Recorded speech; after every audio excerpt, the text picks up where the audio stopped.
Dear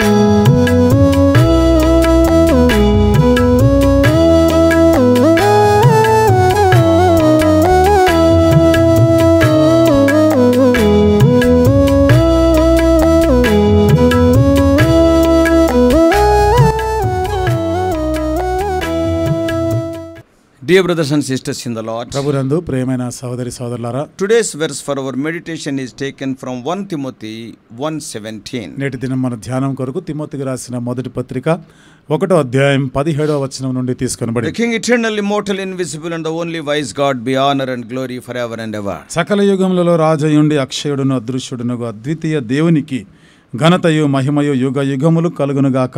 amen. What a beautiful and comforting description of our God and Father. మన తండ్రి అయిన దేవుని గురించి ఎంత అందమైన సుందరమైనటువంటి ఆదరించేటువంటి వివరణ ఉంది. He is the eternal God. ఆయన నిత్యుడగు దేవుడు, He is an immortal God. ఆయన అక్షయుడగు దేవుడు, And He is invisible King of the ages. ఆయన యుగ యుగములు అదృశ్యుడైనటువంటి He is దేవుడు, the ruler of the time. ఆయన ఆ పరిపాలించువాడైన He is sovereign of eternity. ఆయన నిత్యత్వం వరకు సార్వభౌమాధికారం He is the గలవాడు. governor of the earth. ఆయన భూమికి అధిపతి అయి And ఉన్నాడు. He is the creator of the universe. ఆయన విశ్వాన్ని సృష్టించిన సృష్టికర్త. He neither sleeps nor grows weary. ఆయన నిద్రపోడు, ఆయన అలసిపోయినటువంటి దేవుడు. And He will be upholding all with the might of His power. కాబట్టి తన యొక్క బలముతో శక్తితో సమస్తమును కూడా ఆయన నిర్వహించేవాడు.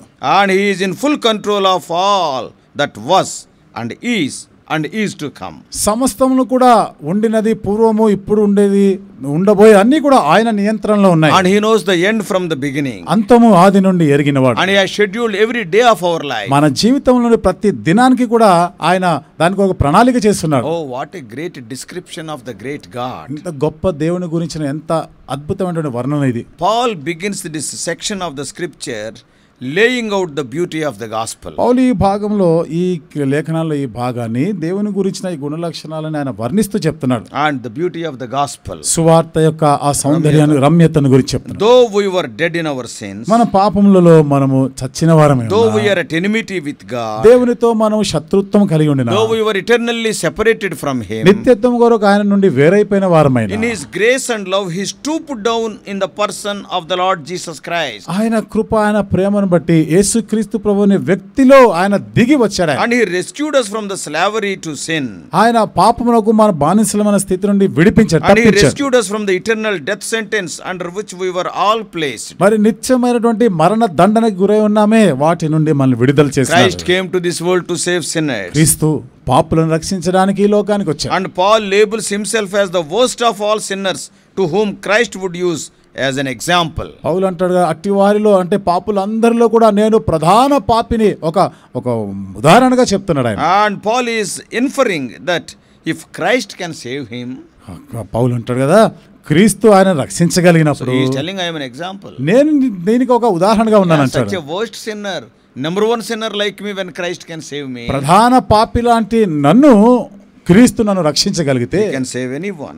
ఎవరినైనా రక్షించగలరు. There is no one outside the realm of Christ's saving love. కాబట్టి క్రీస్తు యొక్క రక్షించే ప్రేమకి వెలుపట ఎవరు లేరు. And all who believe in Him and His work on the cross will receive eternal life. ఆయన యందు విశ్వాసం ఉంచి, ఆయన శిలువలో చేసిన కార్యం నందు విశ్వాసం ఉంచిన వారందరినీ ఆయన రక్షించువాడు. No surprise that after this description, ఈ వర్ణన తర్వాత ఏ ఆశ్చర్యపడలేనటువంటి సంగతులు, Paul, who considered himself to be the least of the apostles and chief of sinners, పౌలు అపోస్తలులందరికన్నా నేను తక్కువవాడను, పాపులలో ప్రధానుడి అని చెప్పుకున్నాడు కదా. and after that ఆ తర్వాత he penned this beautiful and comforting description of our God. ఎంతో చక్కని ఆదరించేటువంటి మన దేవుని గురించిన ఈ వర్ణన రాస్తున్నాడు. When we sit quietly and consider these words నిమ్మళంగా మనం కూర్చొని ఈ మాటలని తలపోసుకుంటా ఉంటే, and the awesome and weighty meaning behind them, వీటి వెనకాల ఉన్నటువంటి అంత గొప్పదైనటువంటి, అందులో ఉన్నటువంటి ఆ గొప్ప సంగతులు, ఆ అర్థాన్ని మనం గ్రహిస్తాం.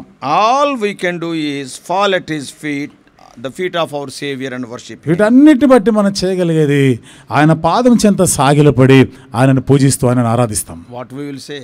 ఏమని చెప్తాం? There Paul is also writing, పౌలు కూడా రాస్తున్నాడు కదా, to the only God our Savior, through Jesus Christ our Lord, be glory, majesty, dominion and authority before all time and now and forever. కాబట్టి అద్వితీయ దేవునికి యుగయుగములలో రాజయుండి అక్షయుడును అదృశ్యుడు అద్వితీయ దేవునికి ఘనతయు మహిమయు యుగయుగములు కలుగును గాక. Let us spend the rest of our days giving honor and praise and glory and blessing to God. కాబట్టి మన శేష దినాలన్నీ కూడా దేవుని ఘనపరుస్తూ దేవుని స్తుతిస్తూ ఆరాధిస్తూనే మనం గడుపుదాం. Let us join together and worship and glorify our Lord. మన ప్రభుని మనం మహిమపరుస్తూ మనం ఆరాధిస్తూ ఉండే ఆ పనిలో Let us ఉంటాం. join together. అందరం కలిసి మనం ఆయనను For he alone is our God and Savior. ఆయన మాత్రమే మనకు దేవుడు మనకు రక్షకుడు. What he is writing? ఏమని Now రాస్తున్నాడు? to the King eternal, immortal, invisible, the only God, be honor and glory forever and ever. యుగ యుగములలో రాజయుండి అద్వితీయ దేవునికి ఘనతయు మహిమయు యుగ యుగములు కలుగును గాక. Some of the names he is giving to God here. ఇక్కడ దేవునికి కొన్ని పేర్లు ఆయన చెప్పాడు. We will see each title given to God in this verse in a bit detail. ఈ వచనంలో దేవునికి పెట్టబడిన ప్రతి బిరుదును కూడా చాలా వివరంగా ఉంది ఇక్కడ. Number 1, we are going to మనం దాని కొంచెం వివరంగా మనం చూద్దాం. Number 1, మొదటిది, the blessed God of the Bible is a royal God. కాబట్టి బైబిల్లో ఉన్నటువంటి ధన్యుడైనటువంటి ఈ దేవుడు రాజైనటువంటి దేవుడు. First, see, if you see Artemis Devi, అర్తెమి దేవిని గురించి మనం చూస్తే she was considered as the queen of heaven. ఆమె ఆకాశ రాణిగా దేవతగా చెప్పేవారు. But God is known as King of the ages and King eternal. అయితే మన దేవుడైతే యుగ యుగములలో రాజు అని చెప్పబడింది. The contrast between Artemis as queen and God of the Bible as King of kings is very clear, deliberate. అర్తెమి దేవి ఆకాశ రాణికిని భూలోకం అంతటి కూడా రాజై ఉన్నటువంటి దేవుడు ఈ రెండిటికి మధ్య చాలా స్పష్టమైన తేడా. రాజులకు రాజై ఉన్నాడు ఈయన. So in referring to the God of the Bible as the King of the ages, బైబిల్లో ఉన్నటువంటి దేవుణ్ణి యుగ యుగములకు రాజై ఉన్నాడు అని సూచిస్తూ, and Paul picks up an Old Testament theology that పౌలు పాత నిబంధనలో నుండి ఒక వేదాంతాన్ని తీసుకున్నాడు. what is that? ఏమిటది? In Old Testament Yahweh is described as King forever and ever. Psalm 10:16. కీర్తన 10:16 వచనం యావే దేవుడు యుగ యుగములకు రాజై ఉన్నాడు అని అక్కడ వర్ణిస్తున్నాడు. He is an everlasting king. Jeremiah 10:10. ఇర్మియా గ్రంథం 10వ వచనం అని శాశ్వతమైన రాజు అన్నాడు. Note that God is the King of the ages or the King eternal. ఇక్కడ చూడండి, దేవుడు శాశ్వతమైన రాజు, యుగ యుగములకు రాజై ఉన్నాడు. గమనించండి, He is not only the king of this age, ఈ యుగానికి మాత్రమే రాజు He is కాదు, the king of every age, ప్రతి యుగానికి రాజై ఉన్నాడు. past, present and future. భూత భవిష్యత్తు వర్తమాన కాలం అంతా When కూడా Jesus Christ reigns, there is peace. యేసుక్రీస్తు వారు పరిపాలిస్తున్నప్పుడు సమాధానం ఉంటుంది. Why? ఎందుకు? Because people love God and people love their neighbors. ఎందుకంటే ప్రజలు దేవుణ్ణి ప్రేమిస్తారు, వారి పొరుగు వారిని ప్రేమిస్తారు. So first of all, He is a royal God. కాబట్టి మొదటిది ఆయన రాజైన దేవుడు ఆయన. And secondly, రెండవది, the blessed God of the Bible is immortal God. బైబిల్లో ఉన్నటువంటి ఈ దేవుడు అక్షయమైనటువంటి దేవుడు. Second, the blessed God of the Bible is immortal. రెండవది, మన దేవుడు అక్షయుడైనటువంటి దేవుడు. Artemis of Ephesians was thought to have been born in Ephesus. ఎఫెసులో ఉన్నటువంటి ఆ అర్తెమి దేవి గురించి వాళ్ళు ఏమనుకున్నారంటే ఈ దేవత ఇక్కడ ఎఫెసులో పుట్టిందని. And her worship would cease when the supply of her images were interrupted. మరి Suppose her images, her idols, they were selling Artemis idols. ఆ అర్తెమి దేవి ఆ విగ్రహాలు చేసి బొమ్మలు చేసి వాళ్ళు అమ్ముతున్నారు అనుకోండి. And suppose by some reason if the manufacturing of the idols is interrupted, the worship is gone. ఏ కారణం చేతనగా బొమ్మలు తయారు చేస్తుండగా ఏదో ఆటంకాలు ఏమైనా వచ్చాయనుకోండి, ఆ దేవతని పూజించడం ఆగిపోతుంది. She was born in Ephesus. ఆమె ఎఫెసులో పుట్టింది. And there is an end point. అక్కడ దానికి ఒక ముగింపు కూడా ఉంది. In contrast, దానికి భిన్నంగా the blessed God of the Bible is immortal. బైబిల్లో ఉన్నటువంటి ఈ దేవుడు అక్షయుడైనటువంటి He had దేవుడు. no beginnings and will have no end. ఆ దేవునికి ఆది అంతము లేని. And nothing threatens the glory or worship that is inherently His. కాబట్టి ఆయనకున్నటువంటి ఆ ఆరాధన గాని ఆయనకున్నటువంటి ఘనత ఎక్కడ అభ్యంతరపరచబడేది కాదు. The idols made today would eventually need to be replaced. ఈ రోజు తయారు చేయబడిన ఈ విగ్రహాలు, ఈ బొమ్మలు చివరికి అవి మారిపోతా I ఉంటాయి. have seen some of the places. నేను కొన్ని ప్రాంతాలు చూసాను. They will be painting every year. సంవత్సరం దానికి రంగులు పూస్తారు. They are modifying every year. ప్రతి సంవత్సరం దాన్ని మార్పు చేస్తూ So, ఉంటారు. and sometimes if something goes wrong, something is broken, కొన్నిసార్లు ఏదైనా పొరపాటు జరిగింది, ఏదో విరిగిపోతే they are to be replaced. దాన్ని వాళ్ళు మార్చవలసి వస్తుంది. So everything tends towards decay. అది ప్రతిది కూడా క్షయమైపోయేదే. Everything that is except the blessed God of the Bible. బైబిల్లో ఉన్నటువంటి గొప్ప దేవుడు తప్ప మిగతావన్నీ క్షయమైపోయేవే. He is immortal. ఆయన అక్షయుడైన He is దేవుడు. incorruptible. ఆయన అమర్త్యుడైనటువంటి God దేవుడు. of the Bible is the same yesterday, today and బైబిల్లో forever. దేవుడు నిన్న నేడు నిరంతరము ఏకరీతిగానే Not only ఉండేవాడు. yesterday and today, కేవలం నిన్న ఈ రోజు మాత్రమే కాదు, forever. నిరంతరము కూడా. And the third name Paul is giving, మూడో పేరు ఇస్తున్నాడు పౌలు. the blessed God of the Bible is invisible God. బైబిల్లో ఉన్నటువంటి దేవుడు అదృశ్యుడైన దేవుడు. The worship of Artemis depend on craftsmen who would fashion visible images of her. Artemis దేవికి ఉన్నటువంటి ఆ ప్రత్యేకత ఏమిటిది? దాన్ని తయారు చేసిన నక్షి పని, దానిని బట్టి దాన్ని ఆధారం చేసి పూజిస్తుంటారు. You can go Google images of Artemis. కాబట్టి ఈ అర్తెమిస్ దేవికి సంబంధించినటువంటి అనేక ఊహా చిత్రాలు చూడొచ్చు. You can go to Google. గూగుల్లో కూడా మీరు చూడొచ్చు. And how she looked like. ఎట్లా కనిపిస్తుందో మీరు చూడొచ్చు. You can see the shape of that Artemis. ఆ అర్తెమిస్ దేవి యొక్క ఆకారాన్ని కూడా మీరు చూడొచ్చు. But the God of the Bible is invisible. కానీ బైబిల్లో ఉన్న దేవుడు అదృశ్యుడైన దేవుడు. God's glory is wrapped up in his invisibility.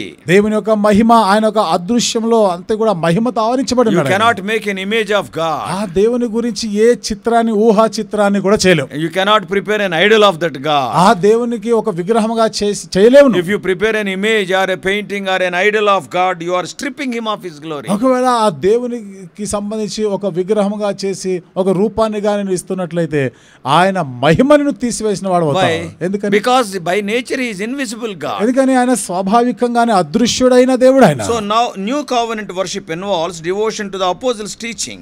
నూతన నిబంధన ఆరాధనలో అపోస్తలుల బోధ ఉంది. So that is reading and preaching the scripture. అంటే లేఖనాలు చదువుట, లేఖనములను బోధించుట. It involves devotion to fellowship.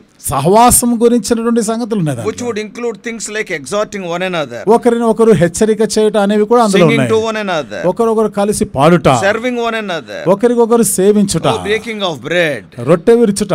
But there is no image is given there. అయితే ఇక్కడ ఏ రూపము అనేది లేదు. So another quality is he is an invisible God. కాబట్టి ఈ దేవునికి ఉన్న మరొక లక్షణం ఏమిటంటే అదృశ్యుడైన దేవుడు. And one more quality. మరొక లక్షణం. The blessed God of the Bible is the only God. బైబిల్లో ఉన్నటువంటి ఈ దేవుడు ఈయన మాత్రమే ఒక్కడే దేవుడు. Christianity is unapologetically exclusive.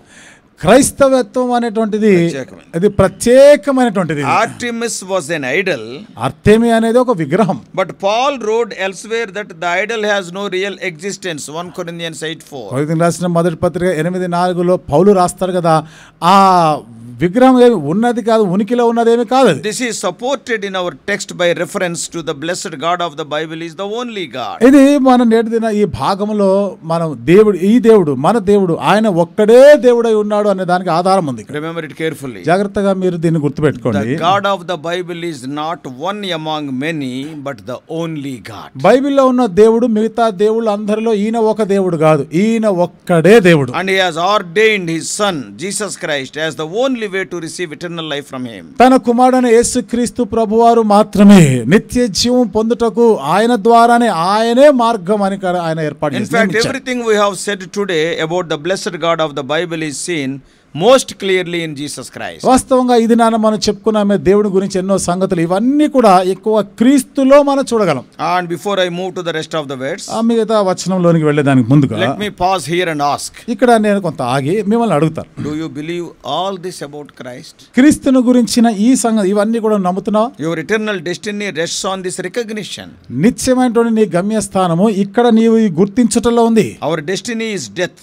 మన యొక్క గమ్యస్థానం మరణం. But Christ abolished death and brought life and immortality to light through the gospel. అయితే క్రీస్తు సువార్త వెలుగు ద్వారా మరణమును తొలగించి అమర్త్యతను ఆయన ఇచ్చినాడు. That is what we read in 2 Timothy 1:10. ఇది తిమోతికి రాసిన 2వ పత్రిక 1:10లో చదవచ్చు. In Christ and Christ alone our mortality can be put to immortality. క్రీస్తులో క్రీస్తునందు మాత్రమే మర్త్యమైపోయేటువంటి మన బ్రతుకు అమర్త్యమైనదిగా మార్చబడింది. That is what we read in 1 Corinthians 15. ఇది కొరింథీయులకు రాసిన మొదటి పత్రిక 15వ అధ్యాయంలో చదవచ్చు. Verses 53 and 54. 53, 54 వచనాలు. If we seek immortality, మనం ఆయన ఒక అక్షయతను మనం చూసినప్పుడు we will find eternal life in him alone. ఆయన యందు మాత్రమే నిత్య జీవాన్ని మనం పొందగలం. That is what we read in Romans 2:7. ఇది రోమీయులకు రాసిన పత్రిక 2:7లో. So this morning believe this. కాబట్టి ఈ ఉదయకాలం వీటిని నమ్మాలి. He is not one among the gods. ఆయన అనేకమైన దేవుళ్ళలో ఈయన ఒక దేవుడు కాదు. And finally, చివరిగా the blessed God of the Bible is a praiseworthy God. బైబిల్లో ఉన్నటువంటి ఈ దేవుడు స్తుతులకు యోగ్యుడైన దేవుడు. Fifth and finally,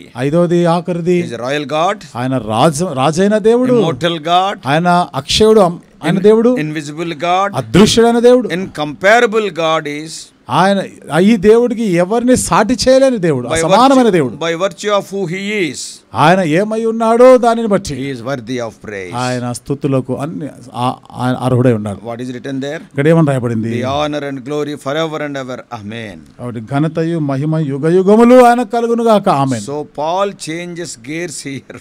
ఇక్కడ పౌలు కొంచెం మారుస్తూ చెప్తాడు, recognizing who God is to praising him for who he is. కాబట్టి దేవుడు ఎవరో గుర్తించే దాని నుండి దేవుడు ఎవరు ఏమై ఉన్నాడో దాన్ని స్తుతించుట. Such praise is the only rational response to the revelation of who the blessed God of the Bible is. ఇలాంటి స్తుతి అనేది ఈ బైబిల్లో ఉన్న దేవుడు ఎవరో వారికి ప్రత్యక్షపరచబడినటువంటి ఆ ప్రజలు ఆయన స్తుతిస్తారు. May God help us to praise him knowing his greatness. ఆయన గొప్పతనాన్ని ఎరిగిన వారమే దేవుని స్తుతించు వారంగా దేవుడు చేయనుగాక. May God bless you. దేవుడు నిన్ను దీవించునుగాక. Let us pray. ప్రార్థన చేసుకుందాం. Loving heavenly Father, ప్రేమగల మా పరలోక what తండ్రి, a great God art thou. ఎంత గొప్ప దేవుడవు నీవు. Thou art a royal God, నువ్వు రాజైన దేవుడవి, immortal God, నీవు అమర్త్యుడైనటువంటి దేవుడు, invisible God, అదృశ్యుడైన దేవుడు, incomparable God. ప్రభువా నువ్వు అసమానమైన దేవుడు, You are King eternal. నీవు నిత్యము యుగములకు రాజే ఉన్నావు. O Lord, what can we offer unto you? ఓ దేవా నీకు మేము ఏమి అర్పించగలం? O Lord, we have to join, O Lord, Apostle Paul in praising you. ప్రభువా అపోస్తలుడైన పౌలుతో కలిసి మేము నిన్ను స్తుతించాలి. Let the glory and honor and praise